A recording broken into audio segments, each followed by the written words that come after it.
Hello everyone, how are you doing today? I hope you're doing well. My name is Dr. Iyabo Webzel. I'm the Money to Honey coach. Welcome to my YouTube channel. I'm sorry that I haven't done videos in a while. I think it's probably been about 2 weeks.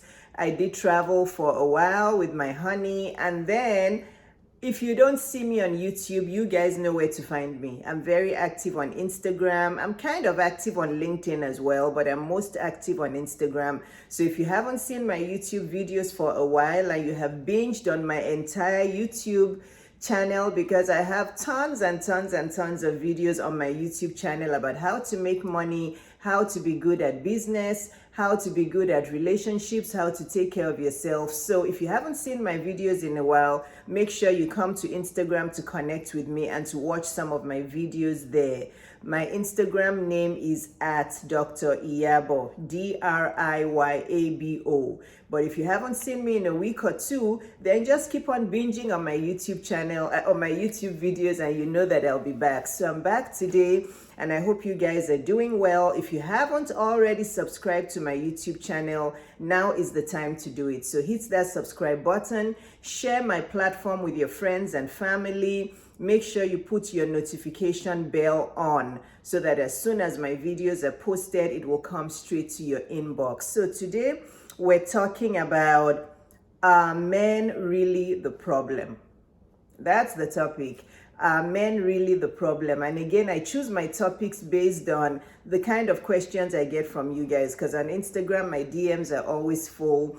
You guys have a lot of questions for me, even though when you ask me your questions, I always direct you to sign up for my coaching. So there's no way that I can answer all of your questions, and still be able to be productive in my life. So if you have any relationship questions, please sign up for my coaching. I do have a 1-hour coaching. My 1-hour coaching session is $3,500. Yes, that's what it is. And my 8-week coaching is $25,000. But I do have a $15,000 program in which my program coach, because I have hired 2 program coaches that help me, in which my program coach Tammy will do most of the coaching, but I will also do part of it. So just go to my website, driyabo.com, or come to my Instagram platform and you'll be able to see all of my coaching programs there. So if you need any dating or relationship or marriage advice from me, or any business or financial advice,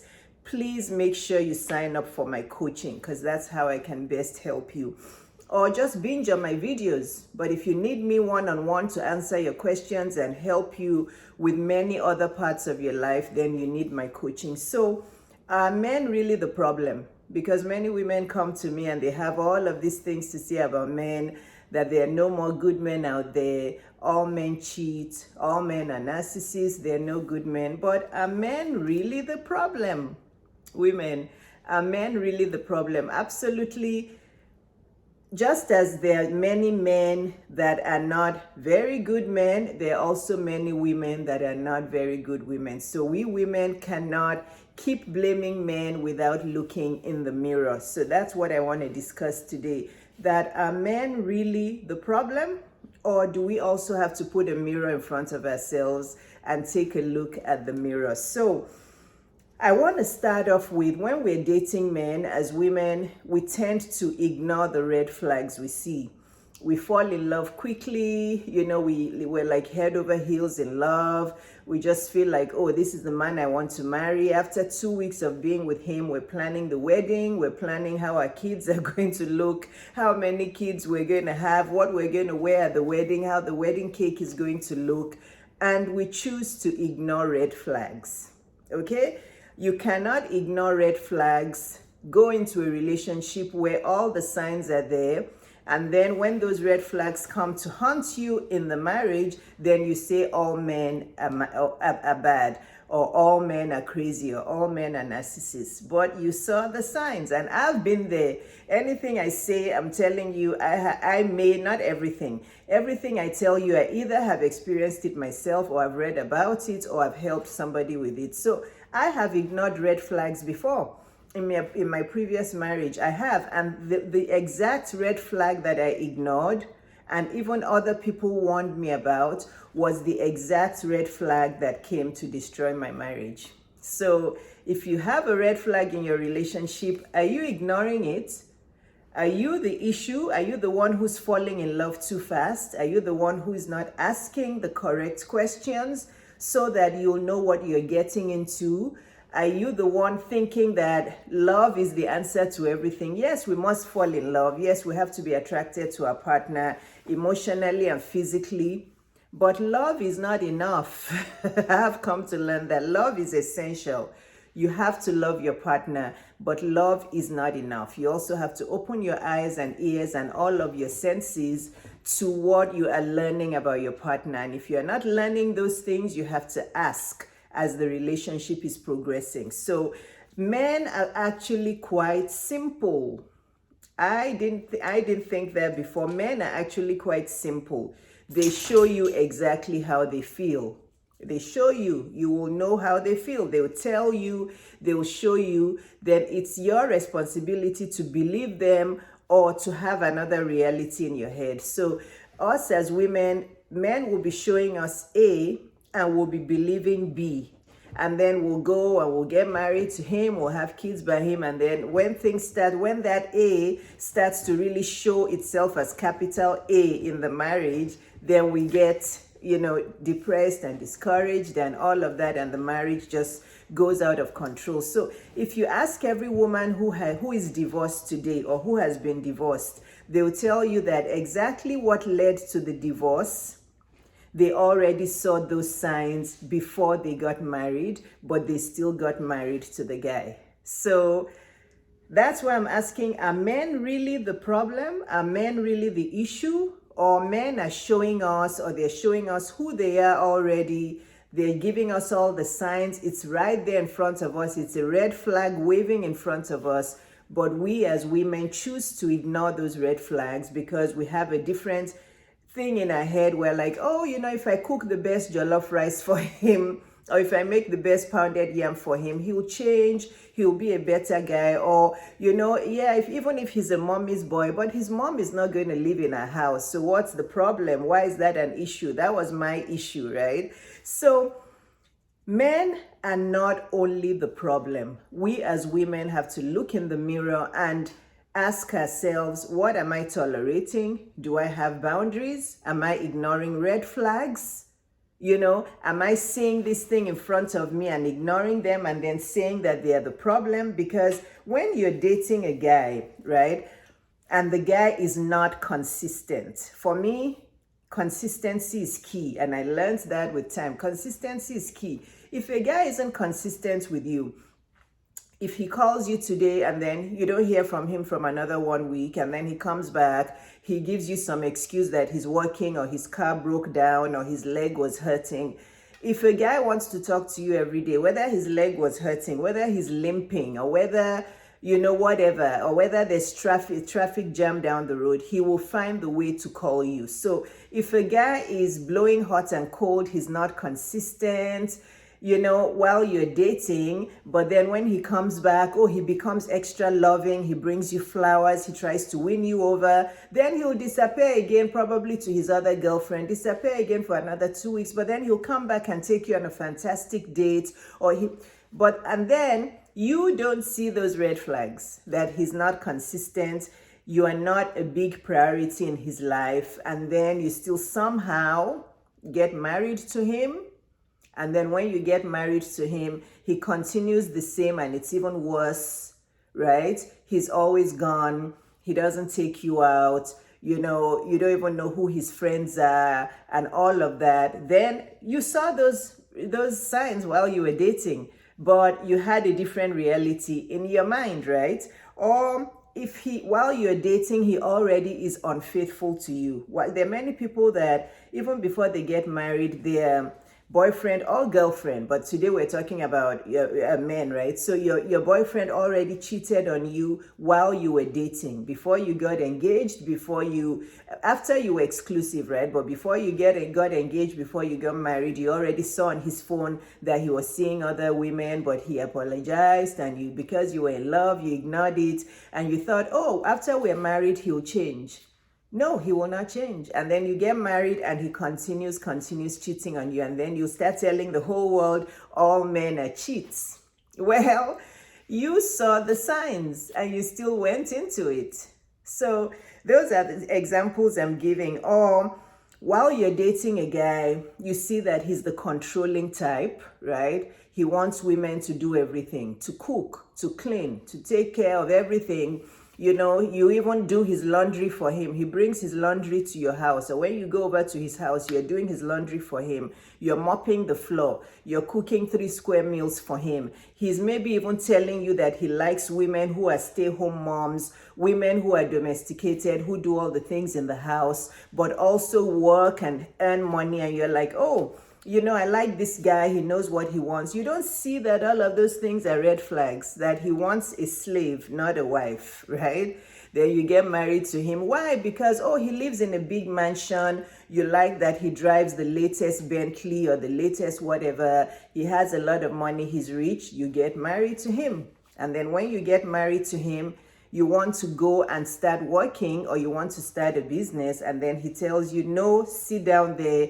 You're going to be the domesticated wife. You're going to cook, clean, wash my laundry for me. You're going to cook 3 square meals for me. You're going to clean, take care of the kids. Sit down there. You're not going anywhere, right? Or he even says, okay, you can go and work, but you're still going to cook and clean and take care of the kids. I'm not going to do anything. I'm just going to sit down, drink my beer, and watch football. You saw those signs while you were dating. Now you're complaining and saying that all men are jerks, all men are controlling, all men are narcissists. But you are the one that chose him. Because when we get married to a guy, guys don't choose us. We choose them. Nobody forces us to get married, right? If a guy asks you, would you be my wife? Would you marry me? And you say yes, then you said yes. You chose him. You selected him. So you saw all of those things that were happening. You were cooking, cleaning, being the slave while you were dating. But, you know, you weren't thinking, because he took you on a nice vacation to Trinidad, or he took you on a nice vacation to Jamaica and you had a wonderful time, and he lives in a mansion. You ignored all of the red flags. And then when you get married and he still wants a slave as a man, you start complaining, but you saw the signs. You saw the signs. And then there's the mommy's boy one that I just discussed, that, you know, that also happens quite a bit. And that was my situation, right? While we were dating, I knew that my ex and his mom were like tied at the hips, and they were very, very close. And she, you know, was the center of his life, and his brother, and gave them all instructions and controlled them and did everything. And upon that, many other people even told me to avoid, you know, marrying him, because he was, you know, definitely a mommy's boy. I ignored it. I was telling myself, oh, but we're moving to England. We're probably going to move to America, but she lives in Nigeria. How will she interfere with my marriage? I was daft. I'm humble. I can call myself that.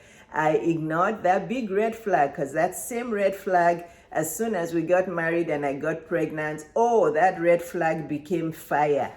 Okay, it wasn't just red. It became fire. So I ignored the red flags. I saw the red flags. People told me about the red flags, but I was 17 years old. I was naive. I fell in love, you know, fantasy, everything. There you go, right? So are men the problem, or do we ignore these red flags? Okay? Or you moved in with him, which I always tell women, be careful about moving in with a man before you get married to him, especially if you want to get married to him. Because if you're giving him all of the wife advantages before he actually walks you down the aisle or gives you a ring, he may not get married to you eventually. Again, this one is controversial. Some people don't agree with me, but for me, I prefer not to move in. It's fine to spend the night here and there. Take your night bag with you. When you're going back home, take your night bag with you. Don't leave your toothbrush there. Don't leave your clothes there until you get married. Because if you're already a wife who's living with a man under the same roof, you're sharing bills, you're cooking, you're doing all of that, you're not yet married, then what is the motivation for him to propose to you and actually get married to you? This is why a lot of women get burnt with this. I've had a lot of women come to my DM who are like, I was engaged to this guy for 10 years and he never proposed and we eventually broke up. Well, because you were already giving him all the wife benefits before you got married. So all these are red flags, and then we say men are the problem. But I believe, as I've gotten older, that men are actually quite straightforward. They show us how they feel, but we choose to ignore, and then we say they're complicated or they're jerks or they're narcissists. If a man is not spending time with you or on you, you are not a priority in his life. Simple. If a man loves you, like I said, he will jump over Mount Everest to come and look for you. He will sacrifice. You will be a priority in his life. He will adore you. He will love you. If he's blowing hot and cold, you see him today, you don't see him for another 2 weeks, or he says he will call, he doesn't call. If all of that is going on and you guys eventually get married, and you'll be asking me, but why would the man then propose? Because sometimes men also will get married for convenience. Yes, they do. You may say, oh, but why is he's blowing hot and cold? He's not interested in me. Then why did he propose? Well, he proposed because he sees 1 or 2 advantages in you. He's probably been trying out other women, but he probably thought, this one will be the best one for me, even though, she has some advantages. She's a good cook, or she'll be a good mother, or she'll be a good domesticated woman, or this one, I can control her. She's not like the other one that has a mind of her own. So sometimes men also marry for convenience. And then if you see those red flags, you also marry for convenience, then you see how that's going to be a disaster. So let's stop saying that men are the issue. It's time for us to hold a mirror in front of our face, decide what we want, have boundaries, stop ignoring red flags, have standards, have substance, have financial independence. I say this all the time about women. Men are not banks. No matter how much you guys want to tell me that men should be the ones providing all the money, it's not good for our own psyche and for our psychology. We also should feel like we have a purpose in life. We have a meaning in life. We're productive in some way. So financial independence is very important, so that we also will feel like we're contributing something to the marriage. We have some kind of place in the marriage, and we're not just a mother and a wife. It's wonderful to be a mother and a wife, but that's not all we women are for. We also have our own purpose. We have our own gifts that God expects us to use, and we should also be financially independent and financially literate. A lot of women are not financially literate. Okay, so this is the video. I'm going to stop here because otherwise it will get a little bit complicated. But let's just remember that there are many good men out there. Stop believing the lies. Stop believing all the rumors. There are good men out there. But let's ask ourselves, what are we tolerating? We have, you teach people how to treat you. If you're a woman without standards, a woman without boundaries, a woman without meaning or purpose, you don't have a job, you don't have a business, you just sit there, say you're taking care of the kids and the home, it gets boring after a while. So, take a look in the mirror yourself. Why are you attracting men that are not good for you? So men are not the problem. We have to look inside and ask ourselves, are we women of substance? Are we women of character? Are we women of meaning and purpose? Do we know what we want in this life? Do we know the kind of men we want, and what kind of men are we tolerating? Because there are good men out there, there are high quality men out there, but you cannot say you want a high quality man if you yourself are not a high quality woman. Okay?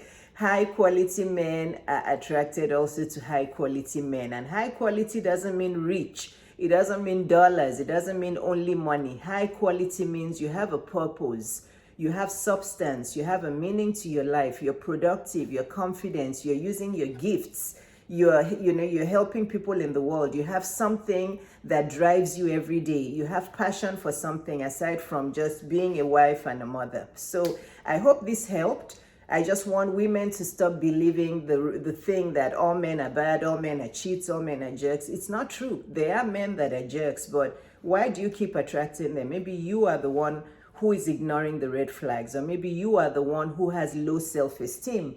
you are the one who has low self-confidence, low standards, and this is why you keep attracting these men. Or maybe you're even attracting high quality men, but because you have low self-esteem, you have low self-confidence, you have low standards, these men are taking you for granted.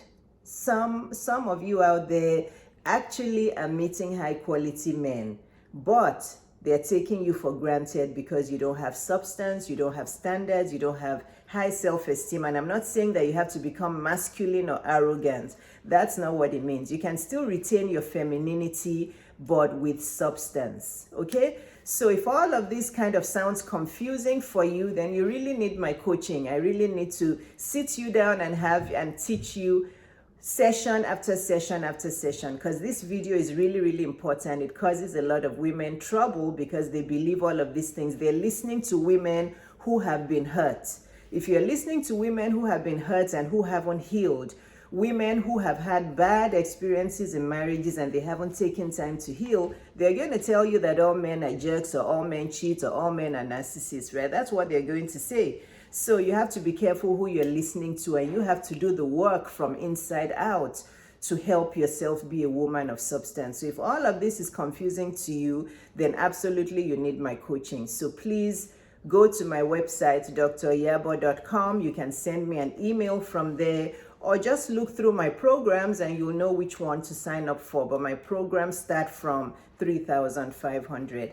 Thank you for watching. Love you all. God bless you. And I'll be back very soon. I promise this time it won't be 2 weeks before I come back. But again, like I said, watch all my videos on YouTube. Just start watching all my playlists, okay? And if you've watched all my videos on YouTube, then come over to Instagram and start binging on my Instagram videos, because I go live a lot on Instagram. Thank you for watching. God bless you. Take care and make good choices and become a woman of substance. And men are not always the issue. We have to look in the mirror as well. Thank you. Bye-bye.